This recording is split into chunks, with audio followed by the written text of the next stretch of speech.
What's happening YouTube? My name is Alex and welcome to a new review. For today I have the Xiaomi Redmi Note 4X and I don't usually say this at the beginning of a review, but this phone is awesome. It costs under $200, it looks good and it even has a good camera.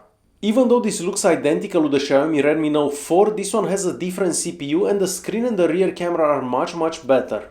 For specifications, we have the Snapdragon 625 CPU, this is an Octa core CPU, we also have 3GB of RAM, 32GB of internal storage and the phone is running Android 6.0.1.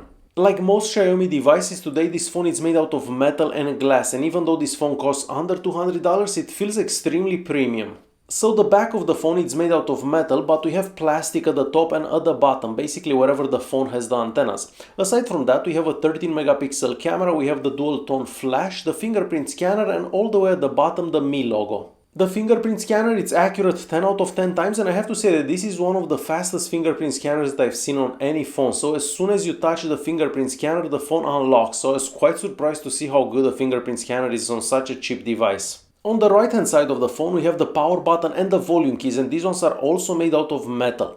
On top of the device we have the secondary microphone, we also have an IR blaster and the 3.5mm audio jack. The sound coming out of the audio jack is on par with much more expensive devices, so it is loud, clear and a lot of bass. On the other side of the phone we have the SIM card tray, and this device can take either two SIM cards or a SIM card and an SD card.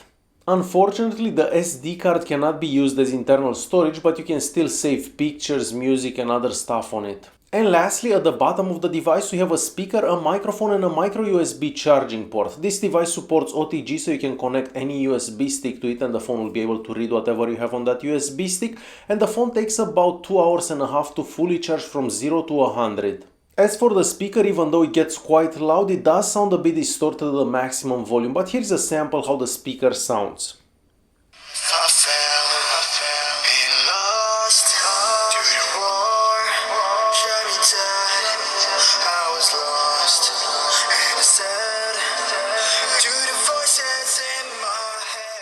On the front of the phone, starting at the top, we have a notification light, we have the speaker and the front-facing camera. The front-facing camera is a 5 megapixel sensor, and if you have enough light, the camera will take okay looking pictures. However, if you don't have enough light, the pictures don't turn out that great. The 5.5-inch screen used for this device is much nicer than the one that they used to have on the original Note 4. The only thing I don't like about the screen are the bezels around the screen, and I wish that would have changed. The colors on the screen are nice and vibrant and the viewing angles are also excellent, so you can see the screen from any angle that you look at.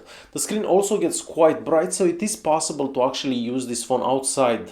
On top of that, the screen sensitivity is also really good, so on par with any other flagship device from Samsung and Apple. And there is more, the screen is even covered by some type of scratch resistant glass, so yes, I did try to scratch the screen and it doesn't seem to get scratched that easily.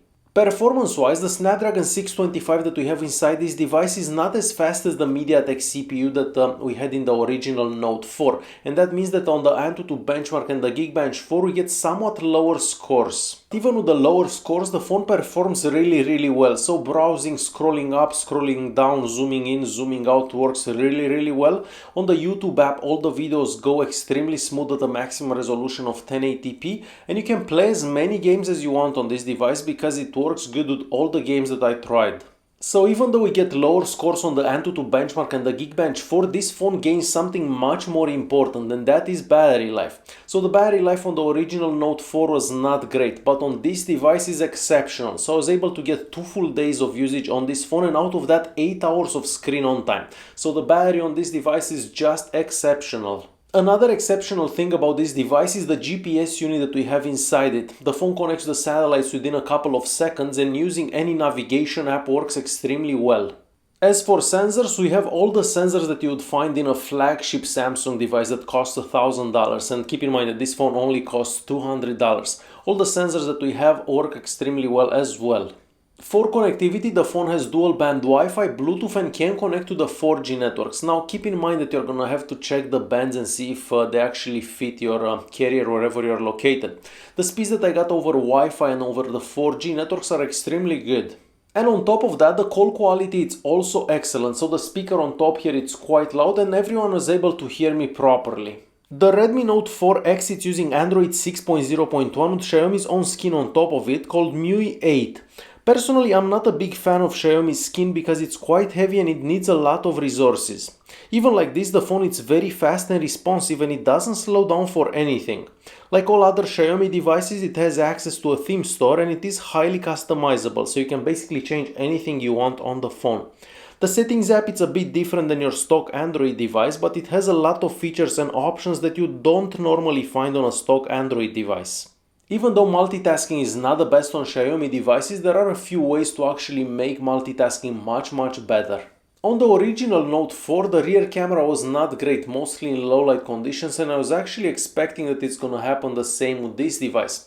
But it's totally different. With this phone you can actually take pictures in low light conditions, and I was quite surprised by that.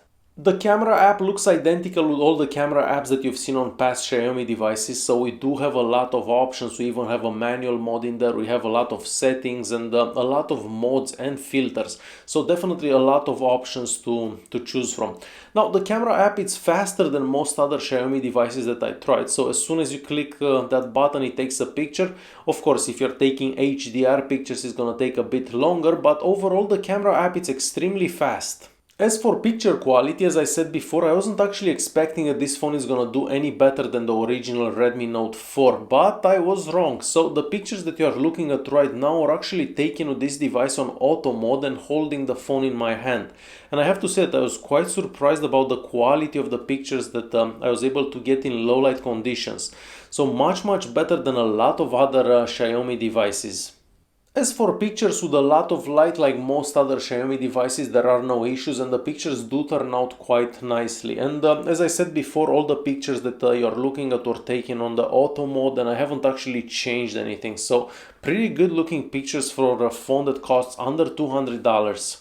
And it's time to conclude this video, so I really don't have anything bad to say about this phone. For a phone that costs under $200, well, I think this is better than a lot of phones that cost around $500. So yeah, this phone is that good. The camera actually takes good pictures, the battery lasts more than any other phone that I tried, so quite impressive, and everything about the phone is awesome for a phone that costs under $200.